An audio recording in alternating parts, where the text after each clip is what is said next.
This is an AK chambered in 6.5 Grendel.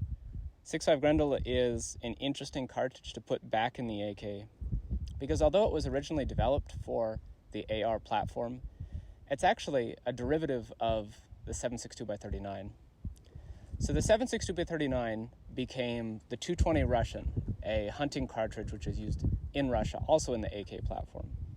The 220 Russian was used as a basis for the 6.5 Grendel, which is now somewhat popular in the US. It's a middle ground between the 308 and the 5.56.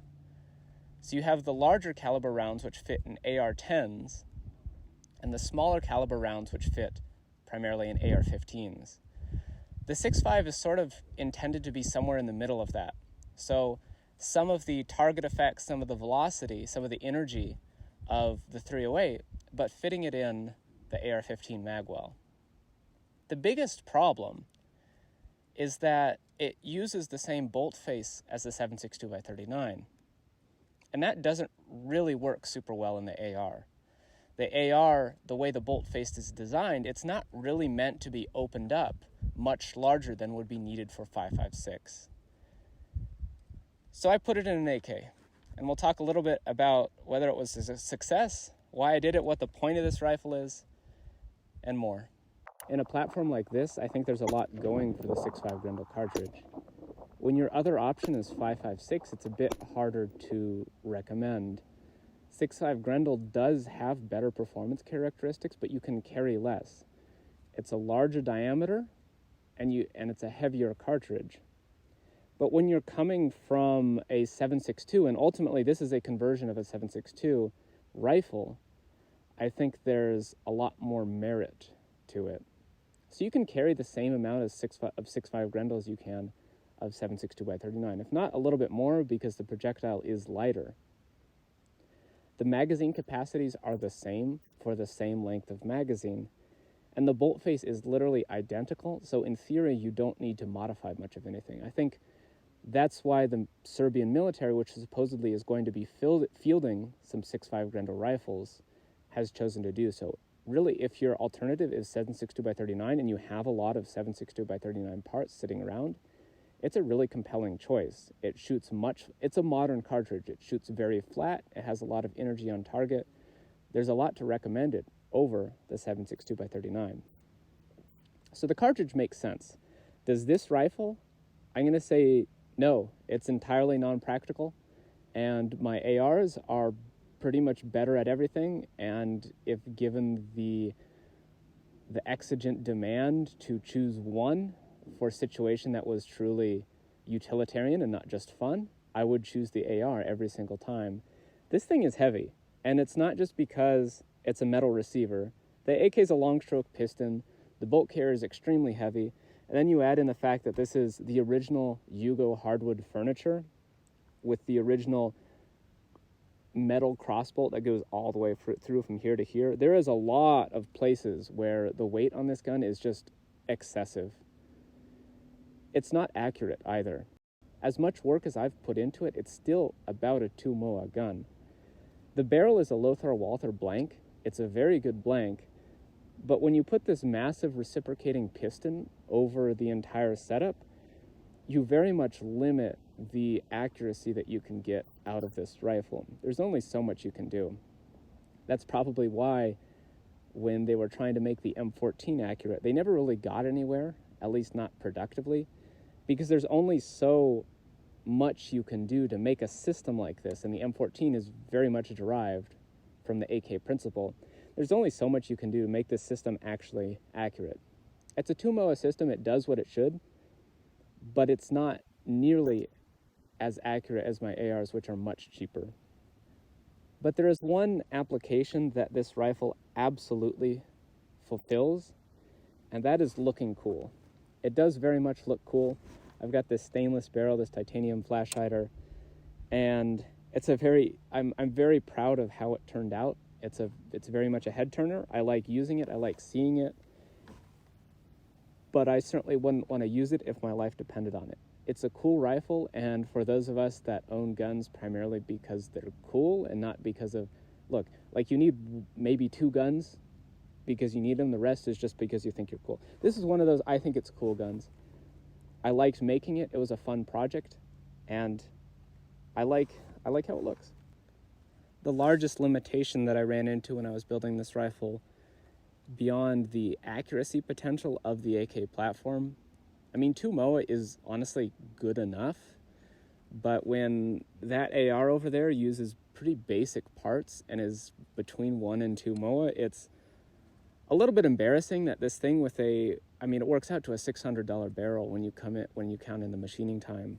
When you get some of the best blanks on the planet and you turn it into an AK barrel and it gets 2 minutes of angle, there's only so much you can do. Like I said, you've got a big piston. The profile is actually very skinny, especially when you have a big piston running back and forth. The accuracy is nothing to write home about for how much work is put into it. Is it acceptable for a military rifle? Absolutely. Is it something I would choose for a $300 blank plus a $300 machining? No, I definitely would not. It's cool though, so it is what it is. The other limitation is the magazines. These magazines are made by CS Spec. They're supposed to be good 6.5 Grendel magazines. They're supposed to work out of the box for 6.5 Grendel.